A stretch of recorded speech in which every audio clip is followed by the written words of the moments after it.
Hi ನಮಸ್ಕಾರ ಗೆಳೆಯರೆ.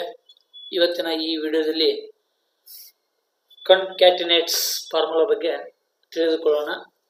ಈ ಕನ್ಕ್ಯಾಟಿನೇಟ್ಸ್ ಫಾರ್ಮುಲಾ ನಾವು ಏತಕ್ಕೆ ಯೂಸ್ ಮಾಡ್ತೀವಿ ಅಂದರೆ, ಈ ಮಲ್ಟಿಪಲ್ ವರ್ಡ್ಸ್ನ ನಾವು ಜಾಯಿಂಟ್ ಮಾಡೋಕ್ಕೋಸ್ಕರ ಯೂಸ್ ಮಾಡ್ತೀವಿ. ಅಂದರೆ ಎರಡು ಪದಗಳ ಅಥವಾ ಎರಡಕ್ಕಿಂತ ಹೆಚ್ಚಿನ ಪದಗಳನ್ನು ಜೊತೆಯಾಗಿ ಸೇರಿಸಲು ಈ ಫಾರ್ಮುಲಾನ ಯೂಸ್ ಮಾಡ್ತೀವಿ.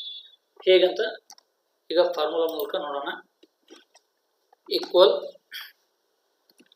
ಕನ್ಕ್ಯಾಟಿನೇಟ್ಸ್ ಅಂತ ಇಲ್ಲಿ ನೀವು ಟೈಪ್ ಮಾಡಿದ್ರೆ ಕನ್ಕ್ಯಾಟಿನೇಟ್ ಕ್ಲಿಕ್ ಮಾಡಿ. ಸೊ ಇಲ್ಲಿ ನೀವು ಫಸ್ಟು ರಾಜ್ ಸೆಲೆಕ್ಟ್ ಮಾಡಿ, ಕಾಮ ಕುಮಾರ್ ಸೆಲೆಕ್ಟ್ ಮಾಡಿ, ಕಾಮ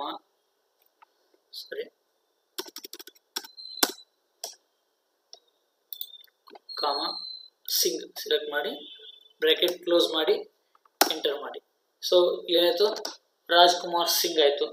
ಸೊ ನಮಗಿಲ್ಲಿ ಸ್ಪೇಸ್ ಇಲ್ಲ, ಹಾಗೆ ಸೊ ನಮಗಿಲ್ಲಿ ಸ್ಪೇಸ್ ಬೇಕು. ಈಗ ನಮಗೆ ಯಾವುದೇ ಥರ ಸ್ಪೇಸು ಇಲ್ಲ. ಸೊ ನಮಗೀಗ ಸ್ಪೇಸ್ ಬೇಕಂದರೆ ಈಕ್ವಲ್ ಕಾನ್ಕ್ಯಾಟಿನೇಟ್, ಓಕೆ, ಸೋನು ಕಾಮ ಡಬಲ್ ಬ್ರಾಕೆಟ್ ಕಾಮ, okay, then Sharma, okay, bracket close, enter. So ಇಲ್ಲಿ ಏನಾಯ್ತು, ನಾವು ಸ್ಪೇಸ್ ಕೊಟ್ಟಿಲ್ಲ. ಸೊ ಇಲ್ಲಿ ಹೋಗಿ ಫಾರ್ಮುಲಾ ಬರೋರಿಗೆ ಜಸ್ಟ್ ಸ್ಪೇಸ್ ಕೊಟ್ಟರೆ ಸೊ ನಿಮಗೆ ಸ್ಪೇಸ್ ಸಿಗುತ್ತೆ. ಈ ರೀತಿ ಸ್ಪೇಸ್ ಕೊಡಿ, ಎಂಟರ್ ಮಾಡಿ. ಸೊ ನಿಮಗೆ ಏನಾಯ್ತು, ಇಲ್ಲಿ ಸೋನು ಶರ್ಮಾ. ಸೊ ನಾವು ಜಸ್ಟ್ ಸ್ಪೇಸ್ ಕೊಟ್ಟಿದ್ವಿ, ಡಬಲ್ ಇದನ್ನು ಕೊಟ್ಟು.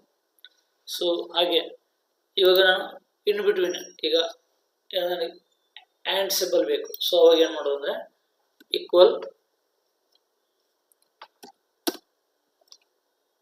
ಕಾನ್ಕ್ಯಾಟಿನೇಟ್, ಓಕೆ, ಡಿ ಕೆ ಕಾಮ, okay, into comma select Rakesh comma into comma Kumar, bracket close, enter. So ನಿಮಗೆ ಪ್ರತಿ ವರ್ಡ್ ಆದಮೇಲೆ ನಿಮಗೆ ಎಂಟರ್ ಸಿಂಬಲ್ ಬಂತು. ಸೊ ಈ ರೀತಿ ನೀವು ಕಾನ್ಕ್ಯಾಟಿನೇಟ್ ಫಾರ್ಮುಲಾ ಯೂಸ್ ಮಾಡಿಕೊಂಡು ಮಲ್ಟಿ ವರ್ಡ್ಸ್ನ ನಾವು ಜಾಯಿಂಟ್ ಮಾಡ್ಬೋದು. ಈ ವಿಡಿಯೋ ನಿಮಗೆ ಇಷ್ಟವಾಗಿದ್ದರೆ ಲೈಕ್ ಮಾಡಿ, ಶೇರ್ ಮಾಡಿ, ಸಬ್ಸ್ಕ್ರೈಬ್ ಮಾಡಿ. ಮುಂದಿನ ನೋಟಿಫಿಕೇಷನ್ಗಾಗಿ ಬೆಲ್ ಬಟನ್ನ ಪ್ರೆಸ್ ಮಾಡೋದನ್ನು ಮರಿಬೇಡಿ. ಧನ್ಯವಾದಗಳು. ನನ್ನ ಈ ಪ್ರಯತ್ನಕ್ಕೆ ನಿಮ್ಮ ಸಹಕಾರ ಬಹಳ ಮುಖ್ಯ. ಧನ್ಯವಾದಗಳು.